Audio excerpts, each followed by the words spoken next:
बिस्मिल्लाहिर्रहमानिर्रहीम। अस्सलाम वालेकुम व्यूअर्स, कैसे हैं आप? ठीक हैं? खैरियत? Hopefully all is well with you and your families. आज हम बात करेंगे सऊदी और पाकिस्तान के जो थोड़ी सी वो गर्मा गर्मी हुई है, थोड़ा सा रोला हुआ है ना, उसके बारे में। ठीक है, कोई इतनी बड़ी बात नहीं है। दो भाइयों में लड़ाई झगड़े ऊपर नीचे बात होती रहती है। पाकिस्तानी तारीख़ में पहली दफ़ा थोड़ा गुस्से से सऊदी अरब के साथ बात की गई है, या दूसरे लफ्ज़ों में आप समझें कि धमकी दी गई है। तो आखिर कब तक जनरल बाजवा या इमरान खान ये चीज़ बर्दाश्त करेंगे? तो बात हो रही है इस कश्मीर के इशू की। सऊदी अरब जो है वो चौधरी तो बनने के चक्करों में है, लेकिन किसी भी मुस्लिम कंट्री का कोई भी इशू है उसमें वो बिल्कुल सीरियस नहीं होते। तो आज की जो गपशप है वो इसी मौजू पे है कि पाकिस्तान और सऊदीया के थोड़े से जो अभी गर्मा गर्मी हुई है वो क्या है, ठीक है, और वो क्यों है, तो उसका रिज़ल्ट कैसा हो सकता है। तो बात शुरू यहाँ से हुई है कि जो पाकिस्तानी वज़ीर ख़ारजा शाह महमूद कुरैशी साहब हैं, उन्होंने स्टेटमेंट दी है कि सऊदी अरब को थोड़ा सीरियस होना पड़ेगा कश्मीर इशू पे, कि कश्मीरीज़ जो हैं इंडिया के अंडर वो महसूर हैं पूरे 1 साल से। कर्फ्यू लगा हुआ है, ज़िंदगी उनकी बड़ी तंग है, और वो बार बार सऊदी अरब से रिक्वेस्ट कर रहे हैं कि OIC, organisation of Islamic council, यानी इसमें 57 मुस्लिम कंट्रीज़ की एक एक काउंसिल है जो सारे मुस्लिम कंट्रीज़ को के मफादात के लिए काम करती है। ठीक है, उसमें बड़ा चौधरी जो है, जैसे यूनाइटेड नेशन का बड़ा चौधरी अमेरिका है, इसी तरह ये जो OIC है, इस्लामिक काउंसिल जो है मुसलमानों की, इसका चौधरी सऊदीया बना फिरता है। ठीक है, अब हर चीज़ में सऊदी जो है वो मदाखलत करते हैं। कोई भी इजलास होता है तो उसमें चौधराहट सऊदी की होती है। तो पाकिस्तान दबे अल्फाज में बोलता रहा बार बार सऊदी को कि एक सिर्फ इजलास बुलाया जाए जिसमें कश्मीर के इशू पे बात करें। तो सऊदी टाल मटोल करते रहे, नहीं, कुछ भी नहीं हो रहा था। तो गुज़श्ता दिनों में पाकिस्तान गवर्नमेंट ने $1 अरब सऊदी अरब का उनको वापस कर दिया है, या दूसरे लफ्ज़ों में ये कहें कि उनके मुंह पे मारा है, क्योंकि उन्होंने पहले हेल्प की थी। हेल्प करने का मकसद ये नहीं है कि पाकिस्तान पे वो बहुत बड़ा एहसान कर रहे थे। वो पाकिस्तान के ऊपर डिपेंड भी बहुत करते हैं, सिक्योरिटी मैटर्स पे डिपेंड करते हैं। वो ट्रेनिंग मिलिट्री की वहाँ पे पाकिस्तान जाके करवा रहा होता है। ठीक है, तो उनकी हेल्प भी बहुत ज़्यादा करते हैं। ये गिव एंड टेक है, ये एक अलग डिबेट है, इसको छोड़े।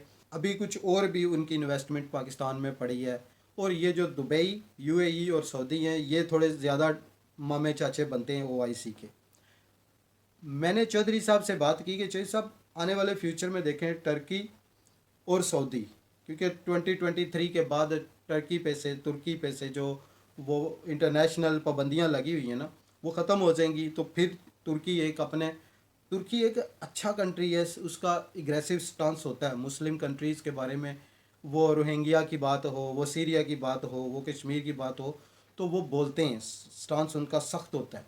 ठीक है, और वो फाइटर भी हैं, उनकी तारीख भी है, और तगल गाजी आप देखते भी हैं। तो मैंने चौधरी साहब से बोला कि चौधरी साहब मेरे बड़े अच्छे दोस्त हैं, चौधरी असलम साहब, उनसे मैंने लास्ट दिनों उनका ना एक विज़िट था, उन पर मैंने बोला कि चौधरी साहब, पाकिस्तान को आने वाले टाइम में सऊदी की तरफ जाना चाहिए या तुर्की की तरफ जाना चाहिए? तो तो चौधरी साहब ने बड़ा प्यारा जवाब दिया, उन्होंने पाकिस्तान को क्यों जाना चाहिए? पाकिस्तान के पास स्ट्रॉन्ग मिलिट्री है, एटम बम है, सब कुछ है, तो उन दोनों को क्यों नहीं पाकिस्तान के पास आना चाहिए? तो बात मुझे पसंद आई, अच्छी बात है। ये वज़ीर आज़म इमरान खान साहब को सोचना चाहिए कि फ्यूचर सेफ किसके साथ है, एग्रेसिव स्टांस कौन ले सकता है, क्योंकि मुसलमानों की बका अगर एग्रेसिव नहीं होंगे तो इसी तरह जलील होते रहेंगे। ठीक है, तो आगे सोचना पड़ेगा। अच्छा जी, तो बात हो रही थी सऊदी और पाकिस्तान के जो अभी थोड़ी सी इशू चल रहा है उसके ऊपर। तो वो बेसिकली ये है कि वज़ीर ख़ारजा पाकिस्तान शाह महमूद कुरैशी साहब ने ये स्टेटमेंट दी है कि अगर कश्मीर इशू के ऊपर सऊदी नहीं बुला रहे कोई भी OIC का इजलास, तो पाकिस्तान क्या करेगा? वो OIC के अलावा मुस्लिम कंट्री जो पाकिस्तान की सपोर्ट करते हैं कश्मीर के मौक़े पे, तो वो उन सब को बुला के तो एक मीटिंग करेगा और फिर खुद फैसले करेंगे, और सऊदी उसमें से बाहर होगा। तो थोड़ा सा एग्रेशन शो करने के लिए एक अरब डॉलर जो है वो सऊदी का वापस भी कर दिया गया, यानी इसको सीरियस धमकी समझ लें आप। और वो निकालने से थोड़ा ख़तरा था कि पाकिस्तान की इकोनॉमी दिवालिया हो सकती है, मुश्किल में आ सकती है। तो चाइना ने एज अ फ्रेंड 1 अरब डॉलर पाकिस्तान को फिर से दे दिया और इस हार्ड सिचुएशन, मुश्किल वक्त में फिर से पाकिस्तान की हेल्प की है। ठीक है, तो अभी इशू क्या है कि सऊदी ये खुद को इतना चौधरी समझ रहे हैं पाकिस्तान के ऊपर भी कि देखें, पहले एक मीटिंग रजब तैयब अर्दगान की, महातीर मोहम्मद की और मुस्लिम कुछ ममालिक की ना एक मीटिंग हुई मलेशिया में कोलालमपुर समिट में। तो वहाँ पे पाकिस्तान भी साथ था, चलता रहा, लेकिन आखिरी मौके पे जो है वो पाकिस्तान नहीं गया उस मीटिंग में। तो मशहूर ये हुआ कि सऊदी जो हैं उन्होंने प्रेशर डाला था, उन्होंने धमकी दी थी पाकिस्तान को कि अगर तुम जाओगे तो जो हमने तुम्हारी हेल्प की है, तुम्हारे स्टेट बैंक में पैसे रखे हुए हैं तुम्हारे मुल्क को बचाने के लिए, हम वो भी वापस ले लेंगे, और जो जो पाकिस्तानी सऊदी में काम करते हैं उनको भी निकाल के तो वापस भेजेंगे। ये तैयब अर्दगान साहब ने बोला था कि ये धमकी दी गई है सऊदीया की तरफ से पाकिस्तान को। तो हो भी सकता है पाकिस्तान इसलिए पीछे हट गया, नहीं गया, तो मुफादात थे तो चुप रहा। लेकिन कब तक ये काम होता रहेगा? मैं आपको बड़े बावसूख तरीके से ये बात बोल सकता हूँ कि पाकिस्तान एक ऐसा कंट्री है, अगर सारी दुनिया भी उसको कवर कर ले, ठीक है, बिल्कुल राब्ता ख़त्म कर दे, तो पाकिस्तान में अल्लाह पाक ने इतने वसाइल रखे हुए हैं कि, और हम इतनी हार्ड किस्म की नेशन है कि हम फिर भी सर्वाइव कर सकते हैं। हमें पूरी दुनिया में किसी से किसी चीज़ की हेल्प नहीं चाहिए। हम ख़राब कब होते हैं, हमारा प्रॉब्लम कब होती है? जब हम ब्रांडेड चीज़ को देखते हैं, हम बाहर दूसरे कंट्रीज़ की चीज़ों को ख़रीदते हैं, अपने कंट्री की चीज़ों को हम ख़रीदते नहीं हैं। और भी बेशुमार छोटे छोटे इशू है, सिर्फ एक मसला बड़ा पाकिस्तान का इकोनॉमी। वो अगर जो बड़े इक़्तिदार में बैठे हैं, जो हुकूमत में बैठे हैं, वो उसको सीरियसली सोल्व करना चाहें तो वो यूँ हो सकती है सोल्व, मुझे पता है हो सकती है। लेकिन हर एक के अपने मफादात हैं। Hope for the best, let's see कि पाकिस्तान का फ्यूचर क्या होगा।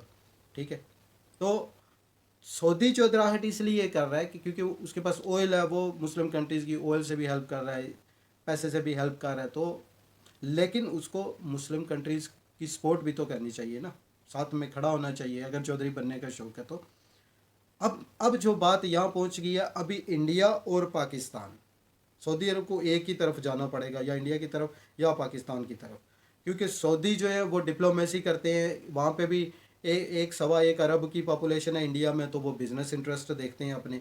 ठीक है, बाबरी मस्जिद शहीद हुई, वहाँ पे राम मंदिर बना, सऊदी चुप, OIC चुप, आवाज़ बंद, कोई नहीं इनकी आवाज़ निकलती। शोर मचा रहा है तो तुर्की, शोर मचा रहा है तो पाकिस्तान। तो किस चीज़ के ममेहान ये सऊदी बने हुए हैं, मुझे ये नहीं समझ आती। हालात मेरे जो बहन भाई सऊदी अरब में काम कर रहे हैं, उनके हालात उन्होंने इतने तंग किए हुए हैं, इतने तंग किए हुए हैं, बेचारे रोते हैं। मेरे दोस्तों से बात होती है, रोते हैं वो, कभी ये फ़ीस, कभी अकामा की फ़ीस, कभी ये कभी वो बढ़ा दिया। तो सऊदी को अभी सोचना पड़ेगा, उसके दो स्टांस हो सकते हैं, या तो एग्रेसिव हो के हमें ये दे दो, हम ये कर दे, वो बाढ़ में जाओ भाई, हो जाएगा इंशाल्लाह, अल्लाह रोज़ी देने वाला है, कुछ नहीं होता, ठीक हो जाएगा सारा कुछ। तो या ये है कि सऊदी अक्लमंदी से थोड़ा काम लें, और अल्लाह के सामने भी हाज़िर होना है, तो फिर इंसानों की तरह कश्मीर इशू पे OIC का इजलास बुलाएं, जो सिर्फ उसका एजेंडा कश्मीर हो, जैसा कि शाह महमूद कुरैशी साहब ने बोला। और उस पर अगर अक़वाम मुत्तहिदा, यूनाइटेड यूनियन वो कर सकती है एक साल में 3 इजलास कश्मीर इशू के ऊपर, तो OIC जो मुस्लिम ऑर्गेनाइजेशन है, कौंसिल है, वो ये क्यों नहीं कर रही? सिर्फ और सिर्फ इसमें बेईमानी और 2 नंबरी सऊदी अरब वाले कर रहे होते हैं। तो अभी देखते हैं क्या होगा, इंशाल्लाह बेहतर होगा। Thank you so much for viewing today. Okay, Allah हाफिज़, पाकिस्तान जिंदाबाद।